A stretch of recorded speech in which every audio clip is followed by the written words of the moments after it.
ସତରେ କେଉଁମାନେ ପାଇବେ ସୁଭଦ୍ରା ଯୋଜନାର ପ୍ରଥମ କିସ୍ତି 5,000 ଟଙ୍କା? ଚାଲନ୍ତୁ ଏହି ଖବର ଉପରେ ନଜର ପକାଇବା। ନଜର ପକାଇବା ପୂର୍ବରୁ ଯେଉଁମାନେ ବି ଆମ ୟୁଟ୍ୟୁବ୍ ଚ୍ୟାନେଲରେ ନୂଆ ଅଛନ୍ତି ସର୍ବପ୍ରଥମେ ଚ୍ୟାନେଲକୁ ସବସ୍କ୍ରାଇବ୍ କରନ୍ତୁ। ପାଖରେ ଥିବା ବେଲ୍ ଆଇକନ୍ ଉପରେ କ୍ଲିକ୍ କରି ଅଲ୍ ନୋଟିଫିକେସନ୍ ଉପରେ କ୍ଲିକ୍ କରନ୍ତୁ, ଯାହାଫଳରେ ଆମର ଲାଟେଷ୍ଟ ଭିଡ଼ିଓ ଆପଣମାନଙ୍କ ପାଖରେ ସର୍ବପ୍ରଥମେ ପାଇବେ। ରାଜ୍ୟର ବିଜେପି ସରକାର ନିଜର ନିର୍ବାଚନ ପ୍ରସ୍ତୁତି ପାଳନ କରି ଆସନ୍ତା 17 ତାରିଖରୁ ରାଜ୍ୟରେ ସୁଭଦ୍ରା ଯୋଜନା କାର୍ଯ୍ୟକ୍ରମ ନିଷ୍ପତ୍ତି ହୋଇଛି।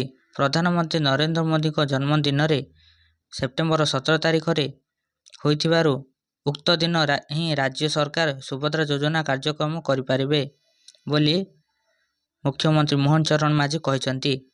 ତେବେ କେଉଁମାନେ ଫର୍ମ ଅନଲାଇନରେ ଦାଖଲ କରିଦେଇଛନ୍ତି ସେମାନେ 17 ତାରିଖର ପ୍ରଥମ କିସ୍ତି ପାଇପାରିବେ। ଏହାଛଡ଼ା ସୁଭଦ୍ରା ଯୋଜନାରେ ନେଇ ଅନେକ ଅପଡେଟ୍ ଆସିଛି, ଯାହାକି ଆଧାର ସହିତ ମୋବାଇଲ ଲିଙ୍କ ନଥିଲେ ମଧ୍ୟ ସୁଭଦ୍ରା ଯୋଜନା ଆପ୍ଲାଏ କରିପାରିବେ। ଏଥିପାଇଁ OTPର କୌଣସି ଆବଶ୍ୟକ ନାହିଁ ବୋଲି ମୋହନ ଚରଣ ମାଝୀ କହିଛନ୍ତି। ଏହି ଖବର ଜଣାପଡ଼ିବାର ଯୋଗ୍ୟ ହିତାଧିକାରୀଙ୍କୁ ସାମାନ୍ୟ ଆଶ୍ୱସ୍ତି ମିଳିଛି। କହିବାକୁ ଗଲେ ସୁଭଦ୍ରା ଯୋଜନାକୁ ସମ୍ପୂର୍ଣ୍ଣ ରୂପରେ OTP ମୁକ୍ତ କରାଯାଇଛି। ସୁଭଦ୍ରା ଯୋଜନା ଆବେଦନକାରୀମାନେ ମୋବାଇଲ ନମ୍ବର ଲିଙ୍କ ଓ ଆଧାର ଅପଡେଟ୍ ପାଇଁ ଜନସେବା କେନ୍ଦ୍ରରେ ଲାଇନ୍ ଲଗାଇବାକୁ ପଡ଼ିବନି।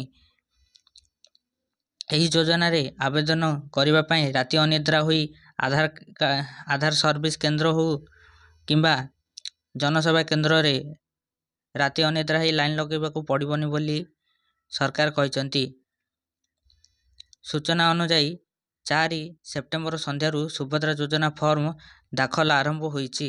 ସୁଭଦ୍ରା ଯୋଜନା ଫର୍ମ ପୂରଣ ପରେ ଫର୍ମ ସହିତ ଅନେକଗୁଡ଼ିଏ କେବଳ ଆଧାର ନହେଲେ ଦାଖଲ କରିବାକୁ ହେବ।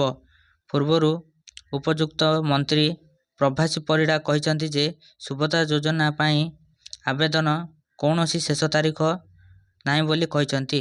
17 ତାରିଖ ପରେ ଆବେଦନ କରିବେ ସେମାନେ ମଧ୍ୟ ସୁଭଦ୍ରା ଯୋଜନା ସମାନ ଅନୁସାରେ ପାଇବେ ବୋଲି ସରକାର କହିଛନ୍ତି। Bureau report, Vijayalakshmi news.